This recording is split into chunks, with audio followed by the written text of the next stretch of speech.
નમસ્કાર મિત્રો, સ્વાગત છે તમારું ક્રિયાપદની શ્રેણી ભાગ 4માં, જેને કહીએ છીએ વર્બ સિરીઝ પાર્ટ 4।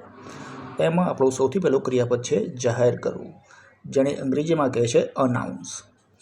તો એનો વર્બ 1નો સ્પેલિંગ છે ANNOUNCE, જેનો વર્બ 2 છે અનાઉન્સ્ડ, ANNOUNCED। વર્બ 3 છે અનાઉન્સ્ડ, ANNOUNCED। બીજો ક્રિયાપદ છે જવાબ આપવો, જેને અંગ્રેજીમાં આપણે કહીએ છીએ આન્સર, જેનું સ્પેલિંગ છે ANSWER, જેનો વર્બ 2 છે આન્સર્ડ, ANSWERED। વર્બ 3 છે આન્સર્ડ, ANSWERED। હવે અહીંયા તમે જોશો, અહીંયા W સ્પેલિંગમાં આવે છે પણ ઉચ્ચારમાં એટલે કે પ્રોનાઉન્સિએશનમાં આવતો નથી, એટલે કે W સાયલેન્ટ છે। એના પછીનો આપણો નેક્સ્ટ ક્રિયાપદ છે માફી માંગવી, જેને અંગ્રેજીમાં આપણે કહીએ છીએ અપોલોજાઇઝ, જેનો સ્પેલિંગ છે APOLOGIZE। એનો વર્બ 2 છે અપોલોજાઇઝ્ડ, APOLOGIZED। એનો વર્બ 3 છે અપોલોજાઇઝ્ડ, APOLOGIZED।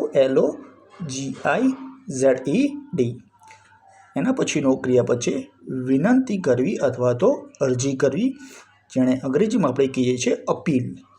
એનો સ્પેલિંગ છે APPEAL। વર્બ 2 એનો છે અપીલ્ડ, APPEALED। વર્બ 3 છે અપીલ્ડ, APPEALED।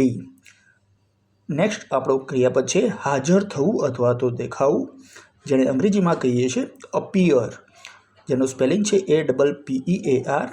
એનો વર્બ 2 છે અપિયર્ડ, APPEARED। વર્બ 3 છે અપિયર્ડ, APPEARED। એના પછીનું ક્રિયાપદ છે તાળીઓથી વધાવી લેવું, જેને આપણે કહીએ છીએ અપલોડ, જેનું સ્પેલિંગ છે APPLAUD।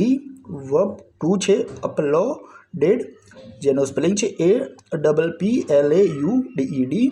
વર્બ 3 છે અપલોડેડ, APPLAUDED। એના પછીનો ક્રિયાપદ છે અમલમાં મૂકવું અથવા તો લાગુ પાડવું અથવા અરજી કરવી, જેને અંગ્રેજીમાં આપણે કહીએ છીએ એપ્લાય, જેનો સ્પેલિંગ છે APPLY। એનો વર્બ 2 છે એપ્લાઇડ, APPLIED। અહીંયા તમે જોશો તો વાયનો આઈ થઈ જાય છે અને ED લાગે છે।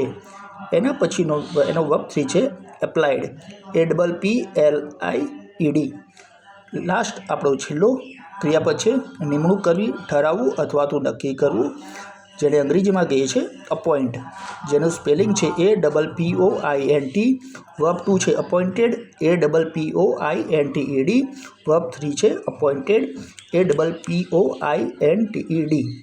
આ સાથે આપણો વર્બ સિરીઝનો પાર્ટ 4 આપણે પૂર્ણ કરીએ છીએ। Thanks for watching.